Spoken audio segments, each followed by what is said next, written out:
get your ass off the couch. Let's go do something. What the hell? We flew all the way to Florida, and I'm like, well, this is a vacation to me, okay? And dude, it was your house. You should have said, It is my house. Do not talk to me like that at my house. Yeah, go get me some candy. Yeah. All right. Should we do this top 5 win thing? Well, hold on. I got another question real quick. Oh, go ahead. Dude, I have a fear of reptiles, all right? Big fear. I've always been afraid of going to like South Florida and getting eaten by an alligator. Yeah. Yeah. So go ahead, educate me right now. Educate me right now, because I've only been to Orlando. I've only been to Disney World. But educate me on the alligator situation. If I swim in your pool, they're everywhere. Is there going to be an alligator in there? Where? Wait, where? In your family pool. There's not going to be an alligator in my family pool. There might be iguanas because they're overpopulating the area. There's iguanas everywhere, but I don't know. They won't kill you. But no, there's alligators everywhere. They're freaking running around like mice. I mean, we may go to the Everglades and see one of those, but they are huge, man, and they scare the crap out of me. But you know what you got to do? You just got to run in zigzags. They're horrifying though, because they're faster than humans, and they will bite your leg off. Yeah, and your arm and kill you. Yeah. I know. I hate alligators. I hate snakes. I'm like Indiana Jones. I hate snakes. They're the worst things on earth. I don't know why they're living. That is my greatest. They're a reptile, right? Yeah. They're part of that family. But yeah, no, I completely agree with you. I hate them. I hate alligators. They are everywhere. They're gonna start overpopulating the area too. Just round all of them up, dude. Just put them all in a big hole and then push a big pile of dirt on top of them. Yeah, my God, that was dark, Jordan. Let's all reptiles. Let's throw all the reptiles in there. I'll just drop them on BYU's campus. Yeah, right. Dude, so actually, have you eaten iguana before? No, I'm not. It's not bad, dude. Oh my God! I lived in Mexico for a little bit, and iguana was a delicacy where I was. It was a very popular choice of meat, and it actually is not bad. Okay. It kind of tastes like alligator, actually. I've had alligator. It's not. I mean, alligator's not bad. No, alligator's good. You need to get your frog legs. Frog legs are good. No thanks, dude. No, they're good. They're actually good, man. Fine. Hey, you said that you're looking to get some of that South Florida delicacy. Is that a thing? I mean, there's a really good Cajun restaurant in Logan, of all places, that will fly in some exotic. Dude, I'm serious. If you stop through Logan, go to Mamo's. It's like, it's legit Cajun food, and it's freaking good. The dude is from Baton Rouge, like huge LSU fan, and he'll fly in like frog legs and make frog legs for the special, or like rabbit jambalaya, just exotic meats and stuff. That's interesting. I love Cajun food. I ate a lot of Logan, but I like Cajun food. I ate a lot of alligator when I was in college in Logan, Utah.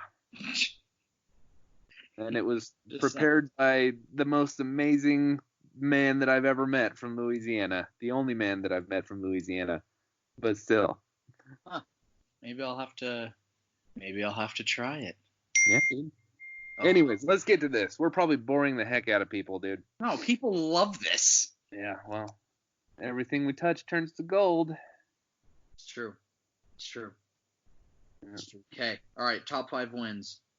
Okay. And people who are listening, keep in mind, Jordan and I, we weren't there for the 80s, 90s, 2001 season, okay? So this is, we are younger Canes fans, okay? Yeah. So don't be in our mentions complaining and saying, oh, you guys are just new fans. So shut up, everyone. I think it's impressive that we're new fans. We've never seen anything special, and we're still here. We are still here. Yes. That's a very good way of putting it. I mean, you're going to see my list of top 5 wins. You're going to be like, wow, that's 3 of them were from like 2 years ago. Like, that is a sad existence. Yeah. Okay. Number 1. My number 1, and if you have the same one, then let's join in and talk about it together. So let me know if you have the same one. Okay. So for number one, I don't have mine in any particular order, unless you want to do them in order or no. I don't have any order. Okay.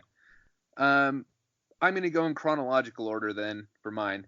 Okay. 2009 FSU. Yep. That's the one where Ja'Cory Harris threw that last second pass, or late in the game. Wasn't that on a Monday night on Labor Day? It was on Labor Day. It was in Tallahassee. Yeah. And FSU was ranked. We were unranked, and Ja'Cory, I think it was 386 passing yards. I don't know why I know that. But yeah, he hits Travis Benjamin on the opening drive for a touchdown, and then on the last drive, I'll never forget it because it was a play action. And he hit Travis Benjamin in the corner. It wasn't a touchdown, but it was down to the 1 yard line. And it was the greatest throw I have ever seen. Ever. Wow. Yeah, man. That was big. I mean, that was a year. That was one of those days where everyone knew that I was the School Miami fan. That would have been my sophomore year of high school. Yeah, and then FSU drives, and last play of the game, Christian Ponder throws it, and it's caught, or they think it was caught, and I'm like, oh my gosh, it's a touchdown. FSU won the game. I'm so pissed, and then I hear my dad in the background, wait! Yeah. It was incomplete, and I was going nuts. Yeah, man. I remember that. The next day of school, everyone was talking to me about it. It was good. It was good stuff, and that was like the first taste of sweetness that I had. You know what I mean? Yeah. It's crazy that it took so long, but there was some rough times before then. Yeah. Okay, so is that on your list? Yes, it is. Okay. 1 for 1 then. So the next one I have is 2013 Florida. That is also on my list. What a good freaking game, man. That was a good day. I remember I was at Utah State, and I was in the school gym. You know what I'm talking about. And yeah, and I was watching it, and I was just celebrating everything. It was also the day I had like my initiation party for my fraternity, and so it was just a really great day. And I remember I was just so pumped because I had a feeling coming up, like the week leading up, I'm like, I really think that we could beat Florida. Like I think like we had Stephen Morris, we had Duke Johnson, and I just remember the defense forced like 6 turnovers on Jeff Driscoll, and Tracy Howard had a really big interception that game in Miami territory. What a great day. Wasn't it Denzel that put his hat on the ball and it just went flying up into the air? Yeah. Was that Denzel that forced that fumble? I don't know if it was Denzel, but yeah, and then Duke takes it in for the clinching touchdown. I was hyped. Dude, that was a great day. That was a good year, Until week 7, yeah. Yeah, I mean, I kind of was talking about that on my blog. Like we went 7-0, and then just mentally weak. I don't know what it is, dude. We'll have to get more into that. Broke his ankle. That's what it was. Yeah, but I mean, how many times in the last 10 years have we lost one big game, usually to Florida State, and then the team just mopes around for the next 3 weeks, and we go on a 3 or 4 game skid? Every single year in the past 10 years? That's what I'm saying, dude. We're going to have to get more into that, because that is, like, to me, that's mental weakness. That's a team that is full of entitled kids, and they lose, and they're not used to losing, and you know what I mean? They're not used to people being mad that they did something wrong. And, I mean, I don't know what it is. Maybe I just sound like a grumpy old man, but, I mean, that's been our fatal flaw, dude. Yeah, But yeah, just kidding. Okay, so what's on your list as well, right? Yep, that's on my list. Okay, and now 2017 FSU. Yep, that was and I have a story to go along with each one of these games. Hope you don't mind. 2017 FSU. Oh my god, that is number 1 on my list. That was one of the greatest days of my life.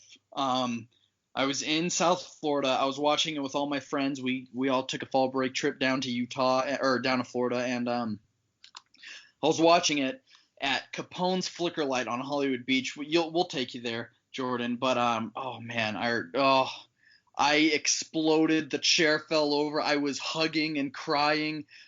Dude, Langham's catch. Yeah. When FSU scored to take a 2017 lead, I was like depressed, suicidal, Marsh. I was done. I was like, I can't believe this stupid team dragged me through this again. And then Braxton Berrios, my best friend Braxton Berrios, comes up with a few good catches on the drive, and then we hit Langham, and I couldn't. Still to this day, I can't believe that game happened. I was so happy. I cried tears of happiness. Yeah, man, that was one of the best days of my life. Yeah. I just could not believe it. And then, for him to follow it up and do it again against Georgia Tech, like, hats off to Darrell Langham, man. Like, I would love to get him on the show. Dude, that would be great. Let's, that's. And just for 30 straight minutes, I would just keep saying, thank you, man. Thank you. Yeah. Dude, I'd love to get him too. Him or like Malik Rozier would also be great. Yeah, dude. So if you're listening, Darrell Langham, hit us up, dude. Our followers should tag Malik Rozier and Darrell Langham. Yeah. Go ahead. Yeah, do that. And then, I'm also probably going to bother them a little bit. So. Yeah, I just want to say, hey, guys, it's just us. Okay. Thank you for being a streak buster, Yeah. Thank you for rescuing our program from 7 years of hell. Yeah, we were on the verge of becoming little brother there. Oh, I hate them. Me too, man. I hate them so Okay, so next is 2017 Virginia Tech. That is not on my list. Okay, so this was the game. To me, this game was very symbolic, and unfortunately, it didn't end up meaning anything because we're terrible again. Yeah. But to me, this was the game because it was prime time. Both teams were ranked. This was the game where I went into it and I said, in my lifetime experience, Miami does not win big games. Like, if we are playing a ranked opponent on national television, prime time, network TV, we are screwed. Because in my lifetime experience, we had lost almost every single one of those games. Virginia Tech was the first time that didn't happen. And so that was huge for me. That was like a turning point. I was like, holy crap, we can win big games now. We have Mark Richt. We're back to being a blue chip program. We're winning big games now. So, I mean, to me, it was everything, dude. I could not have. And, didn't the FSU win happen earlier in the year than that? Yes. Yeah. That was in October. And Virginia Tech the first weekend of November. So those emotions building off of, beating FSU and being ranked so high. And, man, it felt like a turning point for the program. At least to me. No. What the turning point was the week after. Well, I know that's last on my list. I'm setting the stage right here for that last one, which is the best day as a Hurricanes fan that I've ever had. Yeah, this is both on our list. 2017 Notre Dame. Yep. Man. What a good day, man. I'll never forget it because all my friends, we were doing like a big group date night thing. I don't know why. I mean, I don't like that kind of stuff anyway. But I texted my friends, sorry guys, like I'm batting down the hatches. Like, we got Notre Dame this week. It's number 3 against number 7. We're undefeated. And all my friends know how big of a fanatical, insane Canes fan I am, so they all understood it. And my dad made gumbo, and we got about 2 or 3 noise complaints. Just me, my dad, and my brother that game. When Braxton caught that touchdown, and then when Bandy picked, I went into that game thinking like we didn't have a shot. But I was actually interning at KSL radio that semester, and for the BYU sports program, and they had me on their show that morning on Saturday morning, and they were asking me like, how do you think Miami's going to do? And I'm like, oh, well, I actually think that we could pull something out. And they're like, oh, no way, Notre Dame just has a crazy running game, and you don't have a shot. I'm like, okay. And then I got like 10 texts during the game saying, oh, man, you were right. That game was Wow. That I mean, like, that game really